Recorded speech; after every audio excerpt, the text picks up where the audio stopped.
In recent years, a new wave of African Americans and African diasporas are escaping the incessant racism and prejudice in the United States and other Western countries.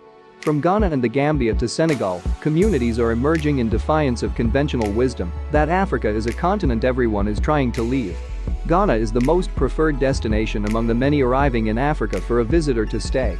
But why is the high interest for Ghana and not the other countries in Africa? Our video today will look into the factors driving in many African descendants into Ghana and how the country became so popular and the mecca for the African diaspora. Before we continue, kindly take a moment to like this video and also don't forget to subscribe and share the video with friends. So without any further delays, we will start with our first fact, which is Ghana being historically a slave trading hub during the transatlantic slave trade. The Portuguese built the first permanent slave trading post at Elmina on the Gold Coast, now Ghana. The fort eventually passes through Dutch and English hands and by the 18th century was handling 30,000 slaves each year.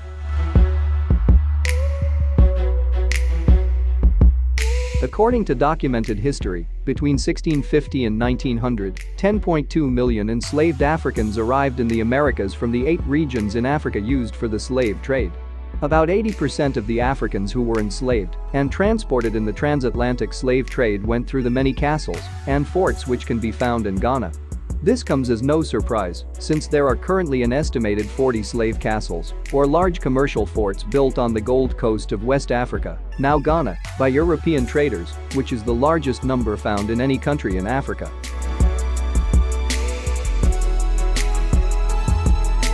Ghana was the first sub-Saharan country to gain independence in 1957 from European rule. The founding father of the country, Dr. Kwame Nkrumah, was a strong Pan-Africanist who paved the way for his country to gain independence from British rule. He was the first Prime Minister and President of Ghana, having led the Gold Coast to independence from Britain in 1957. An influential advocate of Pan-Africanism, Nkrumah was a founding member of the Organization of African Unity.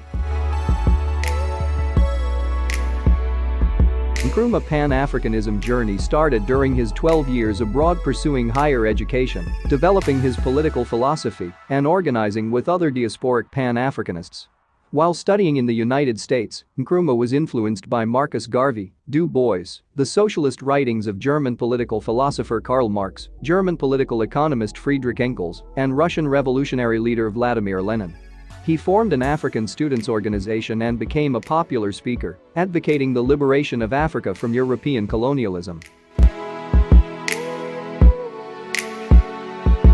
His single-minded desire to make Africa the proud home of all peoples of African descent, dispersed around the world, brought him to work with many leaders and architects of the Pan-Africanist movement, including W.E.B. Du Bois of the United States, George Padmore of Trinidad and Nnamdi Azikiwe of Nigeria.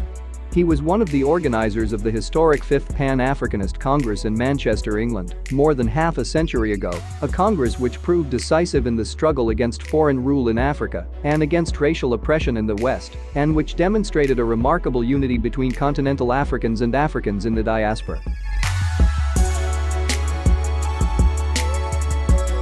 Not only did he bring Pan-Africanism to its natural home when he returned to the Gold Coast after his sojourn in America and England to lead the independence movement, he also established and sustained until the end of his regime a link between the continent and the diaspora.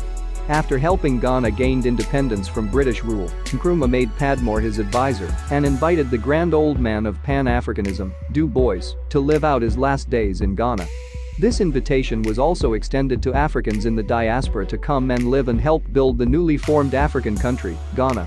Nkrumah attempted to form the kernel of his pet dream, the United States of Africa, with Sekou Touré of Guinea, Modibo Keïta of Mali, and Patrice Lumumba of the Democratic Republic of Congo. After Nkrumah's death, his predecessor leaders in Ghana pursued his Pan-Africanism movement and still maintained Ghana as the central point of Pan-Africanism in Africa. Notable among these was the formation of the Pan-African Historical Theatre Festival, commonly known as Panafest, which was mooted by the late Afua Sutherland in the mid-1980s as a cultural vehicle for bringing Africans on the continent and in the diaspora together around the issues raised by slavery which remain suppressed. Ghana home for W.E.B. Du Bois Memorial Center for Pan-African Culture, which is a memorial place, a research facility and tourist attraction that was opened to the public in 1985. It is named in dedication to W.E.B. Du Bois, an African-American historian and founding father of Pan-Africanist, who became a citizen of Ghana in the early 1960s. Ghana also hosts the Diaspora African Forum, which is an African Union-endorsed non-profit organization opened on July 7, 2001, by former President of Ghana J.A. Kufuor.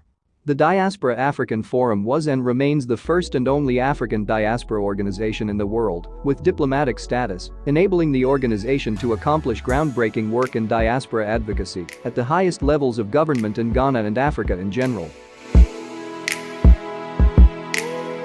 Ghana is the only African country which offers automatic resident permit to African descendant in a law passed 20 years ago and termed right of abode. The right of abode is akin to indefinite residence permit. According to the Ghanaian Immigration Act of 2000, the concept of right of abode under the immigration law is that a person having the right of abode shall be free to leave and to come and go into and from the country without let or hindrance.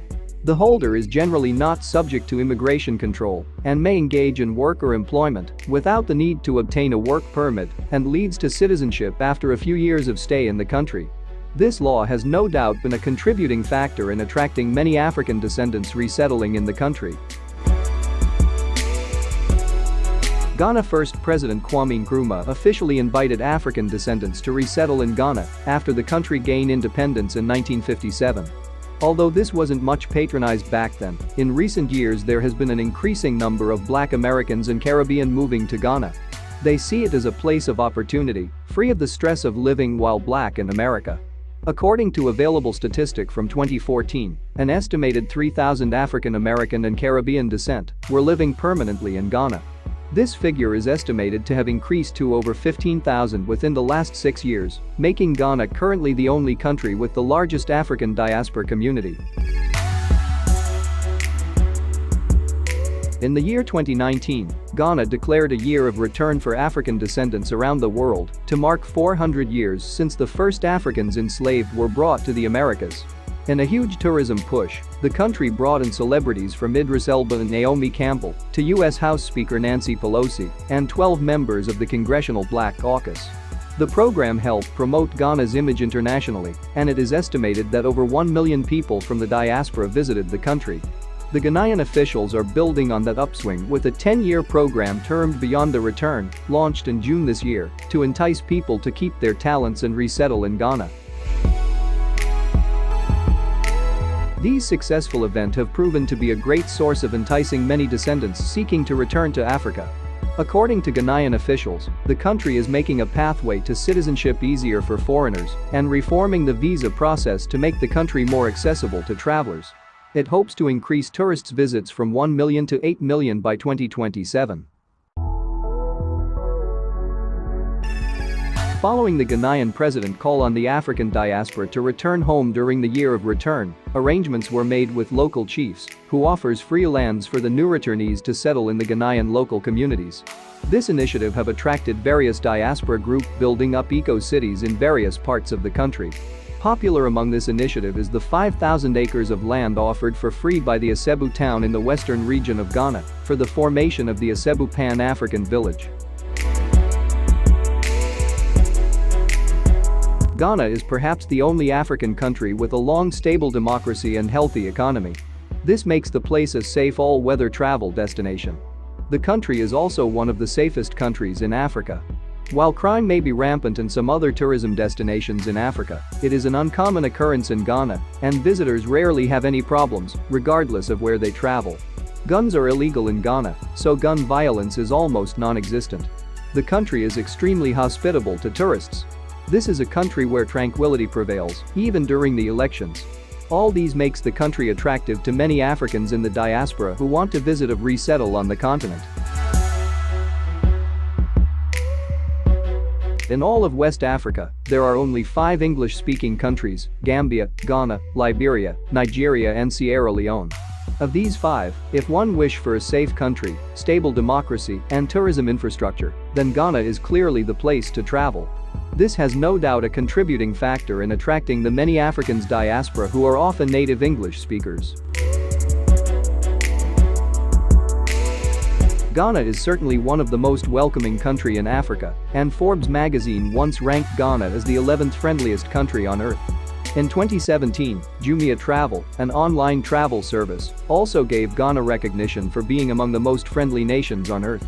There is no other country in Africa that is so welcoming and hospitable. Her people are truly the #1 attraction of Ghana. So there you have it. Those are some of the major factors attracting the African diaspora to Ghana.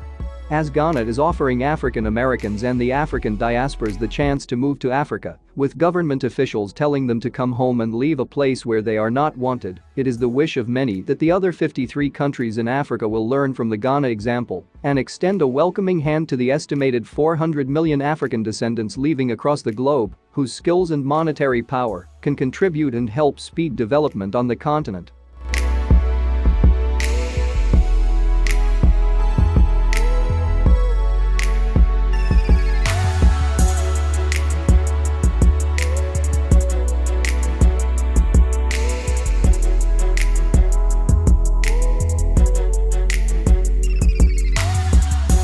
If you enjoyed this video and would like to get more from a definitive information about trends and mega constructions projects in Africa, subscribe to the New Africa channel so you don't miss out on any of our future videos.